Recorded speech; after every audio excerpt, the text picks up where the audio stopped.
அனைவருக்கும் வணக்கம். நான் உங்கள் சாந்தி பேசுறேங்க. இன்றைய பதிவுல நாம என்ன பார்க்க போறோம் அப்படின்னு பார்த்தீங்கன்னா, இன்று தேய்பிறை பஞ்சமி. ஒரு கிளாஸ் தண்ணீர் போதுங்க, எப்பேற்பட்ட பிரச்சனைகளும் தீர்ந்து போயிடும்னு சொல்லியிருக்கேன் இல்லைங்களா? இந்த தண்ணியை வச்சு நாம என்ன பரிகாரம் செய்ய போறோம், எப்படி செய்ய போறோம், எந்த நேரத்துல செய்யணும் அப்படிங்கிறத பத்தி தெளிவாக நம்ம இந்த பதிவுல பார்க்கலாம். இன்றைய தினம் ஞாயிற்றுக்கிழமையோடு நம்மளுக்கு தேய்பிறை பஞ்சமி வருகிறது. இந்த பஞ்சமி திதி எந்த நேரத்தில் ஆரம்பிக்குது அப்படின்னு பார்த்தீங்கன்னா, நேற்று இரவு 11:43 ஆரம்பித்து இன்று இரவு 9:49 வரைக்கும் நம்மளுக்கு இந்த பஞ்சமி திதி அப்படிங்கிறது இருக்குது. ஆக நாம 9:49 இந்த பரிகாரத்தை செய்தால் போதுமானது. இன்று இரவு நீங்க ஒரு 9:45 இந்த பரிகாரத்தை தாராளமாக செய்யலாம். உங்க வீட்டில் வாராகி அம்மனுடைய திருவுருவ படம் இருந்தாலும் சரி, விக்கிரகம் வச்சிருக்கிறீங்க அப்படின்னாலும் சரி, எங்களுக்கு ரெண்டுமே இல்லைம்மா, நாங்கள் தீப ஒளியில தான் அவங்களுக்கு வாராகி அன்னையை வழிபாடு செஞ்சுக்கிட்டு இருக்கிறோம் அப்படின்னாலும் சரி, இந்த வாராகி அம்மன் வழிபாடு இரவு நேரங்களில் செய்வது தான் மிகச் சிறப்பானது. வாராகி அன்னை இரவு நேர தேவதையாம். அப்ப அவங்களுக்கு இரவு நேரத்துல சக்தி மிகுந்து இருக்குமா, சக்தி அதிகமாக இருக்கும். அப்ப அந்த நேரத்துல நாம வாராகி அம்மனை வழிபாடு செய்யும் பொழுது நாம கேட்கக்கூடிய வரங்களை உடனே வாராகி அன்னை திருப்பி கொடுப்பாள். அதற்காக மட்டுமே நாம இந்த குறிப்பிட்ட நேரத்தை பயன்படுத்த சொல்கிறோம். இரவு நம்மளுக்கு 8 to 9 வரைக்கும் இருக்கக்கூடிய இந்த நேரத்துல வாராகி அம்மன் வழிபாடு செய்வது மிக மிக சிறப்பானது. உங்க வீட்டில் வாராகி அம்மனுடைய விக்கிரகம் இருந்தா கண்டிப்பா அபிஷேகம் செய்யுங்க. திருவுருவப்படம் இருக்குதா, சிகப்பு நிற மலர்களால் அலங்காரம் பண்ணிக்கோங்க. அம்பாளுக்கு சிகப்பு நிறம் உகந்தது செம்பருத்தி பூ, செவ்வரளி பூக்களால் அலங்காரம் செஞ்சுக்கோங்க. எங்களுக்கு அந்த பூக்கள்லாம் கிடைக்கலம்மா அப்படின்னா உங்களுக்கு என்ன பூக்கள் கிடைக்குதோ அதை கொண்டு நீங்க அலங்காரம் பண்ணிக்கோங்க. அதற்கப்புறம் பார்த்தீங்க அப்படின்னா தீபம், நான் எப்பொழுதும் சொல்ற மாதிரி தான். பஞ்சமி அப்படின்னா, பஞ்சம் அப்படின்னா 5 அப்படின்றது அர்த்தம். ஆக வாராகி அம்மனுக்கு 5 திரிகள் கொண்ட தீபத்தை தான் நாம ஏத்தணும். நீங்க அகல் விளக்குலயே இப்ப 5 முகம் கொண்ட அகல் விளக்கு வந்துருச்சு, அதை வாங்கி ஏத்தலாம். குத்து விளக்கு வீட்டுல வச்சிருக்கிறீங்க அப்படின்னா குத்து விளக்க நீங்க ஏற்றி கொள்ளலாம். இல்லைன்னா ஒவ்வொரு விளக்காகவே நீங்க 5 அகல் விளக்கு, அதுல நல்லெண்ணெய் ஊற்றி நீங்க பஞ்சு திரி போட்டு இந்த தீபத்தை வாராகி அம்பாளுக்காக ஏற்றி கொள்ளலாம்.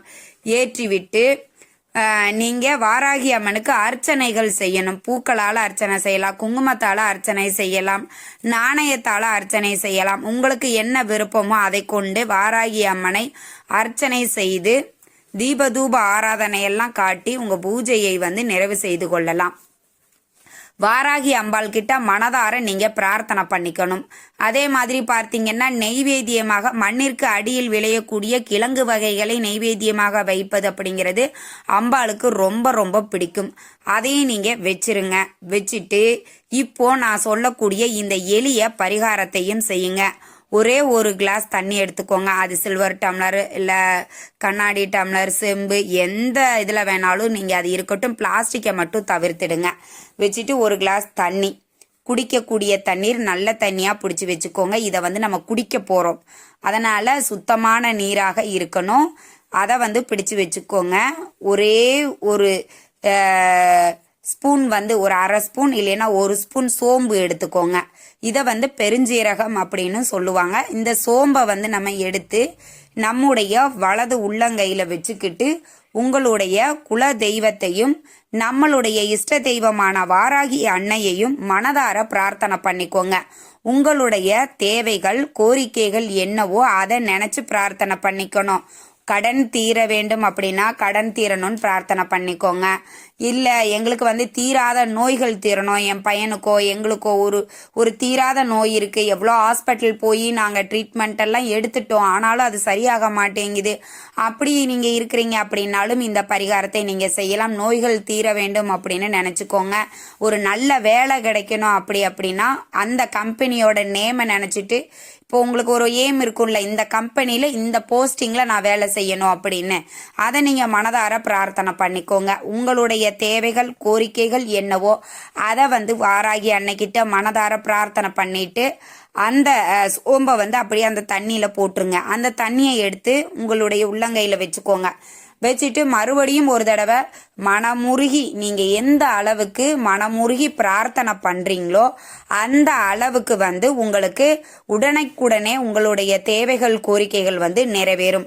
அதனால் தூய்மையான பக்தியோட முழு நம்பிக்கையோட வாராகி அன்னைக்கிட்ட மனதார பிரார்த்தனை பண்ணிக்கோங்க. பிரார்த்தனை பண்ணிட்டு அந்த கிளாஸில் இருக்கக்கூடிய அந்த நீரை நீங்கள் குடிச்சிருங்க. இப்போ கடன் பிரச்சனை யாருக்கு இருக்குதோ அவங்க குடிக்கலாம். இப்போ உங்களோட பேர்ல இருக்குது அப்படின்னா நீங்க குடிங்க. இல்லைங்க என்னோட கணவர் பேர்ல தான் கடன் இருக்குது, அப்ப நான் குடிக்கலாமா அப்படின்னு கேட்பீங்க. ஆனால் உங்கள் கணவர் வெளியூர்லேயோ இல்லை வெளிநாடுகளிலேயோ அவங்க இருக்கிறாங்க அப்படின்னா நீங்கள் குடிச்சிக்கலாம். இல்லை உள்ளூரில் தான் இருக்கிறாங்க, ஈவினிங் எங்க கூட தான் இருக்காங்க அப்படின்னா கூட நீங்கள் அவங்கள குடிக்க வைப்பது அப்படிங்கிறது உடனடியாக உங்களுக்கு பலன் கிடைக்கும்.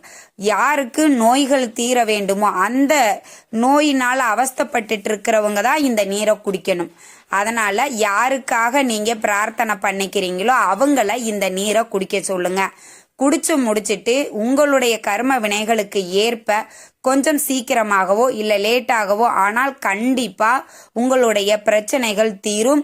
ரொம்ப ரொம்ப சக்தி வாய்ந்தது. வாராகி அன்னை மேலே நம்பிக்கை வச்சு இந்த எளிய பரிகாரத்தை செய்யுங்கள். நிச்சயம் அன்னை 3 நாட்களில் அது எவ்வளவு பெரிய பிரச்சனையாக இருந்தாலும் தீர்த்து வைப்பாள். எங்களுக்கு 3 நாளைக்கு மேலே ஆயிடுச்சுமா, எங்கள் பிரச்சனை இன்னும் தீரலை அப்படிங்கிறவங்களுக்கு அவங்களுடைய கர்ம வினைகளுக்கு ஏற்பதான் அவங்களுக்கு நன்மைகள் நடக்கும். ஆனால் நீங்கள் தொடர்ந்து இதை செஞ்சுக்கிட்டே இருங்க. நிச்சயம் உங்களுடைய பிரச்சனைகளை வாராகி அன்னை தீர்த்து வைப்பாள். ரொம்ப ரொம்ப எளிமையான பரிகாரம் தாங்க. நம்ம வீடுகளில் கிச்சனில் இருக்கக்கூடிய பொருளை வச்சு தான் இந்த பரிகாரத்தை நாம் செய்ய போகிறோம். அதனால் 10 ரூபா செலவில்லாமல் நாம் செய்யக்கூடிய இந்த எளிய பரிகாரத்தை நீங்கள் எல்லாருமே செய்யுங்கள். நிச்சயம் வாராகி அன்னை கை மேலே உங்களுக்கு பலன் தருவாள். நிறைய பேர் இந்த பரிகாரத்தை செஞ்சு பயனடைஞ்சிருக்காங்க. நீங்களும் செய்து பயன்பெறுங்கள். இந்த தகவல் உங்களுக்கு ரொம்பவுமே பயனுள்ளதாக இருந்திருக்கும் நினைக்கிறேங்க. வீடியோ பிடிச்சிருந்தா லைக் பண்ணுங்க, ஷேர் பண்ணுங்க, கமெண்ட் பண்ணுங்க. இந்த பதிவை உங்களுடைய உற்றார் உறவினர்கள் நண்பர்களுக்கும் ஷேர் பண்ணுங்க.